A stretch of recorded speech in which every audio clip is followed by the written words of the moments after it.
Hello future officers. तो हम daily 10 questions लगा रहे हैं जिनके बहुत अच्छे खासे चांसेस हैं आपके यूपीएससी प्रीलिम्स 2026 में आने की, अपीयर करने की, राइट। तो चलो फटाफट से स्टार्ट करते हैं without wasting any single amount of time with a very positive quote. This one exam can rewrite your identity but only if you rewrite your habits first. तो री right की spelling गलत है, ठीक है। तो भाई ये जो एग्ज़ाम है वो आपकी पूरी की पूरी आइडेंटिटी को रीराइट कर सकते हैं सर, राइट। पूरे आइडेंटिटी को रीराइट करेंगे, ठीक है। ऐसे आइडेंटिटी बनाएंगे ना कि आसपास वाले लोग फ्लेक्स करेंगे, यार इसको तो मैं जानता हूँ, इसको तो मैंने देखा हुआ है, अरे इसने तो मुझे हाय बोला था भाई, ये तो आईएएस बन गया है, ओ माय गॉड ये आईपीएस है। आपसे लोग ज़बरदस्ती का ना रिलेशंस बनाना शुरू कर देंगे, seriously I am telling you that, right. तो जब आप इस एग्ज़ाम को क्रैक कर लोगे ना गाइस, आपकी पूरी आइडेंटिटी चेंज हो जाएगी, आपकी रिस्पेक्ट पूरी सोसाइटी में बढ़ जाएगी। Because UPSC is the only only thing, मैंने बोला ना कि अगर आपको लाइफ में किक नहीं मिल रही है, आपको लग रहा है कि I need to have something जिससे मेरी पुश्ते चेंज हो जाए, तो भाई यूपीएससी दे दो। Seriously UPSC is the only thing जिससे एक मिडिल क्लास अपनी पुश्ते चेंज कर सकता है, ठीक है, या एक लोअर क्लास है वो अपनी पुश्ते चेंज कर सकता है, अपनी किस्मत को चेंज कर सकता है। तो UPSC is the only segment है, UPSC is the only exam है जहाँ पे आपको अल्टीमेट अल्टीमेट अल्टीमेट आपको यहाँ पे रिस्पेक्ट मिलती है सोसाइटी के अंदर, ठीक है। इन योर कैरियर की तो आप बात ही मत करो, चाहे कितने भी बड़े बड़े कैरियर हो, लेकिन इससे बड़ा कैरियर कोई नहीं है अभी इंडिया के अंदर, right.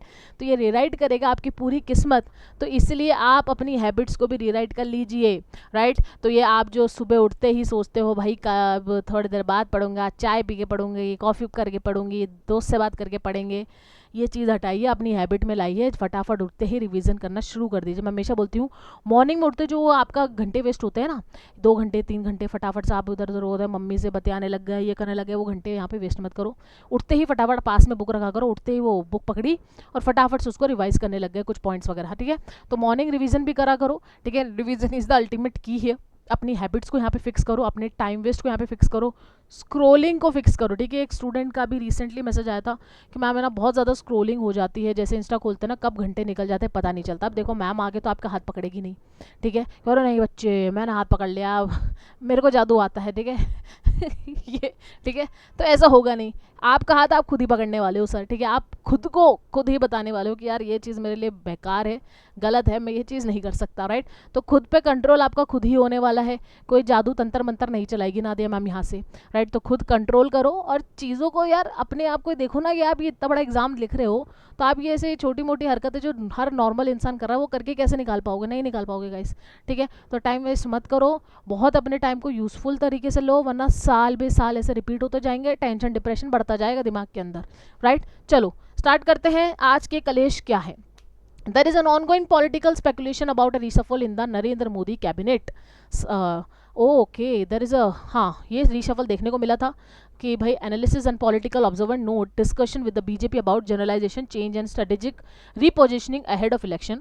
However, as of now, no official reshuffle has been conferred by the government। अब देखो पीएम reshuffle करता है अपने मिनिस्टर्स, काउंसिल्स ऑफ मिनिस्टर्स को, यस कर सकता है, क्यों, क्योंकि भाई पीएम के पास यहाँ पे क्या है, पोजीशन इस तरीके की दे रखी है, he is a leader of the largest party of India, right. And that's why वो यहाँ पे क्या कर रखता है, वहाँ पे ये पावर रखता है कि वो पोर्टफोलियोज भी दे सकता है, रीशफल भी कर सकता है, इनफैक्ट आपको गद्दी दे के निकाल भी सकता है, राइट। एंड दैट्स वाई ये वाली न्यूज़ जब सर्कुलेट हुई तो काउंसिल्स ऑफ मिनिस्टर्स बहुत ज़्यादा हाईलाइट पे हुए, राइट। तो that is a very big portion in your UPSC polity, what, councils of ministers here, right. तो हम आज काउंसिल्स ऑफ मिनिस्टर्स पे क्या करने वाले हैं, टॉप 10 क्वेश्चंस करने वाले हैं, क्योंकि भाई लफड़ा तो काउंसिल्स ऑफ मिनिस्टर्स का ही चल रहा है। काउंसिल ऑफ मिनिस्टर्स और पीएम मिलकर क्या बनाते हैं, एवेंजर्स की टीम बनाते हैं, ठीक है। तो पीएम और काउंसिल्स ऑफ मिनिस्टर्स मिलके क्या बना रहे हैं, एक पावर ब्लॉक है ये, ठीक है। इंडिया के जो भी डिसीजंस हैं मेजर पावर ब्लॉक यही देते हैं, ये छोटे एक छोटे से what we can say not big people. आपको पता ही होगा कि council of ministers only 15% of the Lok Sabha strength के होते हैं, राइट। तो बहुत ही कम लोग इस काउंसिल इस पावर ब्लॉक का पार्ट होंगे, ज़्यादा लोग नहीं होंगे, बहुत ही कम लोग मेजर डिसीजंस यहाँ पे लेने वाले हैं जो अपने इंडिया को शेप करता है, राइट। इसलिए ये बहुत ही पावरफुल, बोलते हैं ना एक अपने स्कूल में ग्रुप ग्रुप होता है कि बहुत ज़्यादा पावरफुल ग्रुप है, ठीक है, वो बहुत ज़्यादा डिसीजंस लेते हैं, तो ये बहुत पॉपुलर ग्रुप है, ये बहुत पावरफुल ग्रुप है, PM and councils of ministers, right. तो चलो फटाफट से काउंसिल ऑफ मिनिस्टर्स से रिलेटेड कुछ क्वेश्चंस यहाँ पे कर लेते हैं, ठीक है। क्वेश्चन नंबर 1 कॉन्स्टिट्यूशनल बेसिस पे है। with reference to the Central Council of Ministers, consider the following. Okay. The Council of Ministers is explicitly mentioned in the Constitution. ठीक है, देखो कॉन्स्टिट्यूशन में आर्टिकल 75 की अगर हम बात करते हैं तो यहाँ पे PM plus councils of ministers given है, ठीक है। अगर हम कैबिनेट की बात करेंगे तो वो कन्वेंशन से बन रहा है, ठीक है। और अगर हम आर्टिकल 75(3) की बात करेंगे तो कलेक्टिव रिस्पॉन्सिबिलिटी की ये बात करता है।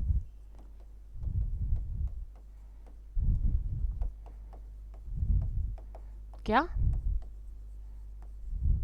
अब ये चीज़ मैं क्यों बता रही हूँ आपको, क्योंकि भाई काउंसिल ऑफ मिनिस्टर्स का एक्सप्लिसिटली मेंशन यहाँ पे नहीं है, राइट। तो फर्स्ट आपका यहाँ पे हो जाएगा बिल्कुल ही गलत, एक्सप्लिसिटली मेंशन यहाँ पे नहीं देखने को मिल रहा। Second, the cabinet is explicitly mention in the constitution, जैसे मैंने बोला कैबिनेट यहाँ पे कन्वेंशन से बना है, ठीक है। ये क्या हो गया भाई, इतना स्टैटिक मत बन, थोड़ा सा इसको करते हैं। एक्सप्लिसिटली मेंशनड नहीं है, कन्वेंशन से बना हुआ है, राइट। तो सेकंड स्टेटमेंट भी यहाँ पे गलत है। Third, the constitutional provides for collective responsibility of councils of ministers. हाँ एग्जैक्टली, देखो ये कलेक्टिव रिस्पॉन्सिबिलिटी ये रहा आर्टिकल 75(3), ठीक है, ये मेंशन है कॉन्स्टिट्यूशन के अंदर, ठीक है। 75(3) आर्टिकल 75 यहाँ पे मेंशन है, तो भाई ये स्टेटमेंट बिल्कुल सही है। तो आपका आंसर यहाँ पे 3 होने वाला है, राइट। ये कैसे है भाई, नहीं नहीं नहीं नहीं, गलत है भाई, ये गलत है। अगर मैं ये पीपीटी डालती हूँ टेलीग्राम पे, करेक्शन अब तो होगा नहीं क्योंकि ऑलरेडी बहुत ज़्यादा चीज़ें हो चुकी है। इसका आंसर ए नहीं है बॉस, इसका आंसर बी है, ठीक है, इसको करेक्ट कर लेना, ठीक है। इसका आंसर क्या है, बी है। चलो नेक्स्ट पे चलते हैं। Nature of councils of ministers, okay. Which are the following best describe the nature of the central council of minister? Constitutional and judicial, judicial कहाँ से आ गया भाई, नहीं, constitutional and political body, yes this is absolutely correct, this is a political and constitutional body here, ठीक है। हम देखते हैं तो यहाँ पे देखो आर्टिकल्स की बात करो, ये रहा पीएम और काउंसिल ऑफ मिनिस्टर्स 75 में गिवन है, 75(3) में कलेक्टिव रिस्पॉन्सिबिलिटी गिवन है, राइट। तो B is the answer here. चलो नेक्स्ट क्वेश्चन नंबर 3 पे पहुंचते हैं। Consider the following statement regarding appointment of ministers, okay. Ministers are appointed by the president on the advice of the PM, yes this is absolute thing, ठीक है। लेन then वाली चीज़ आपको मैंने बताई थी कि भाई पीएम को यहाँ पे काउंसिल ऑफ मिनिस्टर्स सपोर्ट करके पीएम के रूप में खड़ा रखेंगे और पीएम उनको यहाँ पे पोर्टफोलियोज रखेंगे और उनको यहाँ पे अपॉइंट करवाएंगे, राइट। तो फर्स्ट स्टेटमेंट अगर सही है तो सी यहाँ पे हटा देते हैं, ठीक है। Next, a minister must be a member of either house of parliament at the time of appointment, no this is absolutely not correct, ज़रूरी नहीं है, मस्ट नहीं होना चाहिए, ठीक है। तो भाई यहाँ पे सेकंड स्टेटमेंट भी गलत होता है। Third, a non member can continue as a minister for maximum of 6 months, exactly. तो आपको यहाँ पे 6 महीने दिए जाते हैं, ठीक है। तो 6 महीने में आप यहाँ पे कंटिन्यू कर सकते हैं, लेकिन आपको फिर मेंबर बनना पड़ता है, राइट। तो ये ए यहाँ पे गया और आपका आंसर यहाँ पे होने वाला है बी, ठीक है। चलो नेक्स्ट, ओथ की बात करते हैं। गुड क्वेश्चन, गुड क्वेश्चन, ठीक है। ओथ कहाँ पे गिवन है पता है आपको, कौन सा आर्टिकल में गिवन है? हाँ, आर्टिकल 75(3) के अंदर आपकी ओथ गिवन है। The oath of office and secrecy to a union minister is administered by, बताओ कौन करेगा ओथ? हाँ, प्रेसिडेंट ऑफ इंडिया 75(3) में। और ओथ में क्या होता है? टू अपहोल्ड द कॉन्स्टिट्यूशन की ओथ लेते हैं काउंसिल ऑफ मिनिस्टर्स। और कौन लेगा इनकी ओथ? प्रेसिडेंट जी लेंगे, ठीक है। प्रेसिडेंट दोनों की लेंगे, पीएम की भी और फिर इनकी काउंसिल ऑफ मिनिस्टर्स की भी। देखो आर्टिकल 75(3) है, 4 है, अच्छा प्रेसिडेंट एडमिनिस्टर ओथ, लेकिन 3 और 4 दोनों में है, ठीक है। चलो नेक्स्ट, क्वेश्चन नंबर 5 पे कलेक्टिव रिस्पॉन्सिबिलिटी की हम यहाँ पे बात करते हैं।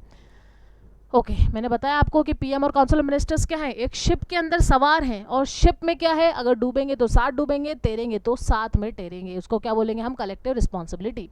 Collective responsibility of the council of ministers implies that each minister is responsible for all acts of the government, yes exactly. अगर एक रिस्पॉन्सिबल है तो कि पूरे की पूरे गवर्नमेंट को यहाँ पे उसके एक्ट के लिए रिस्पॉन्सिबल होना पड़ेगा। मिनिस्टर्स आर रिस्पॉन्सिबल इंडिविजुअली, नहीं। Council is responsible to both houses, नहीं। Ministers are responsible to president, नहीं, तो आंसर यहाँ पे ये होने वाला है। वेरी सिंपल क्वेश्चन कि भाई सिंक भी हम साथ में करेंगे, क्या सिंक भी साथ में करेंगे, तो स्विम भी हम साथ में करने वाले हैं, हम साथ साथ हैं। इंडिविजुअल रिस्पॉन्सिबिलिटी पे बात करते हैं, question number 6, which of the following statement is correct regarding individual responsibility of ministers. ठीक है, it is mention in article 75, individual नहीं, it means responsibility to parliament नहीं, it means responsibility to the PM, right, this is absolutely correct. Individual responsibility ये होती है कि भाई यहाँ पे काउंसिल्स ऑफ मिनिस्टर्स है वो यहाँ पे इंडिविजुअली क्या होते हैं, रिस्पॉन्सिबल होते हैं पीएम को, ठीक है, तो पीएम को वो इंडिविजुअली आके रिस्पॉन्सिबल होंगे और पीएम इंडिविजुअली इनको रिजाइन भी करवा सकता है, ठीक है, तो ये इसको क्या बोलेंगे हम, इंडिविजुअली रिस्पॉन्सिबिलिटी यहाँ पे कहने वाले हैं, and that is not mentioned in the constitution, इस बात को भी ध्यान रखना, क्या कॉन्स्टिट्यूशन में इसका मेंशन नहीं है।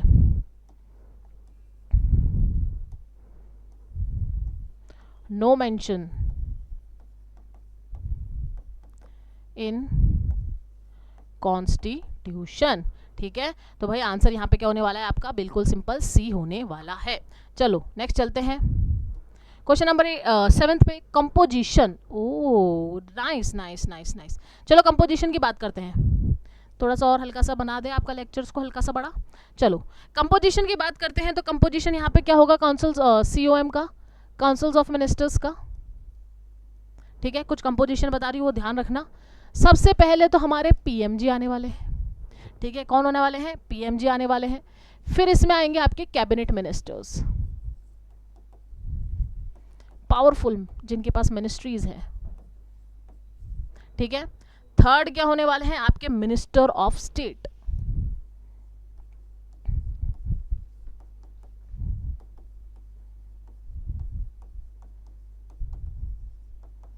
ठीक है, और कौन बचा है, और यहां पे बचे हैं deputy ministers,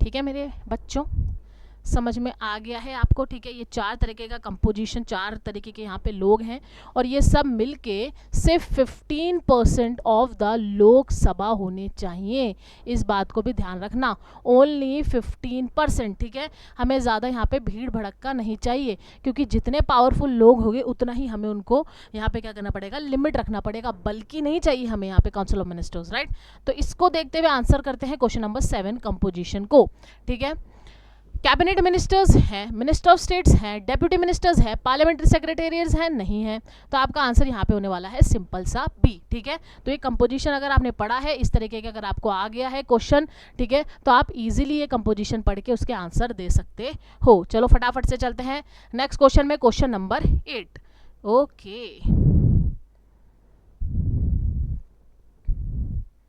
okay, just give me a second, okay,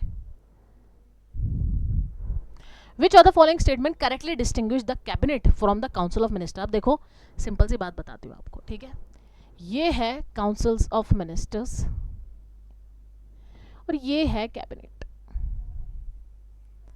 ठीक है, तो काउंसिल्स ऑफ मिनिस्टर्स यहाँ पे पूरे हो गए अच्छे खासे 15% ऑफ लोकसभा, और ये जो बीच के लोग हैं ना, ये होते हैं कैबिनेट, ये और ज़्यादा पावरफुल होते हैं, ठीक है, ये और ज़्यादा खास होते हैं किसके, पीएम के, ठीक है, और इसी पे क्वेश्चन पूछा गया है, distinguish between cabinet from the councils of ministers, okay.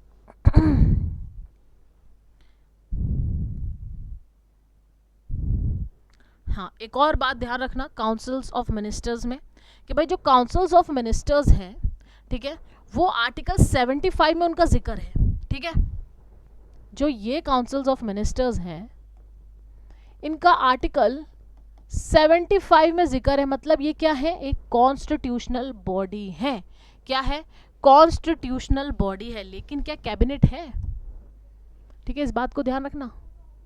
मैं एकदम से सोची, मैंने कहा एक और पॉइंट है, बच्चों को समझ में आना चाहिए, ठीक है, ये कॉन्स्टिट्यूशनल बॉडी है, लेकिन क्या ये कैबिनेट, लिखो यहाँ कैबिनेट, समझ आ रहा है ना आपको ये पूरा जाल,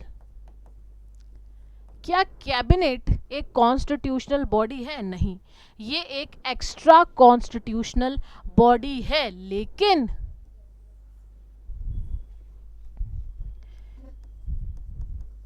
लेकिन जो कोर डिसीजंस है ना वो यही लेती है, क्योंकि ये क्या है, खासों में से खास, वीआईपी से भी वीवीआईपी है। समझ में आ गया, इस बात को ध्यान रखना, इस diagrammatic representation of your science, ठीक है, which is also in polity. चलो let's get started. Which of the following statement correctly distinguished?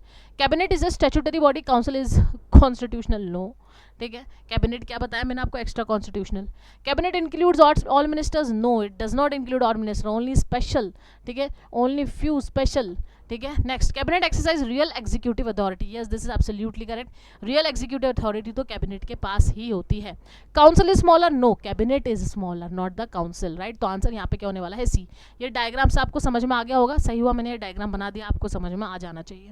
Next, legal advice. Which of the following bodies advise the president to the exercise of executive power, ठीक है, कौन executive power के लिए करेगा advice? तो देखो PM alone नहीं कर सकता है, काउंसिल ऑफ मिनिस्टर्स को यहाँ पे एडवाइस करना पड़ेगा, तो आंसर यहाँ पे बी होगा, ठीक है। अभी आपको ये बहुत इजी लग रहा है, लेकिन इसको थोड़ा तोड़ मरोड़ के अगर यूपीएससी ने दे दिया ना 2026 के आपके प्रीलिम्स में, आपकी दिक्कत हो जाएगी, ठीक है। तो इसको ये ध्यान रखना, body advise the president the exercise of executive powers, ठीक है, तो वो काउंसिल ऑफ मिनिस्टर एक साथ देगा, पीएम यहाँ पे अकेला यहाँ पे रोल नहीं प्ले करता है, राइट। चलो ये देखो आर्टिकल 74 में है council of ministers not cabinet, और 74 में ये नहीं है कि भाई सिर्फ पीएम ही यहाँ पर होगा, काउंसिल ऑफ मिनिस्टर्स यहाँ पे एडवाइस करने वाले हैं, इस बात को ध्यान रखना।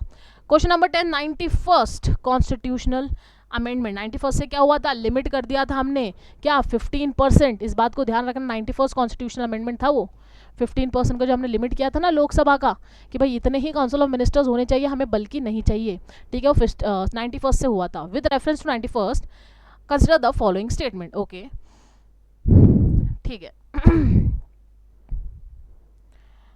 It limits the size of the councils of ministers, yes it limited it to 15%, absolutely correct.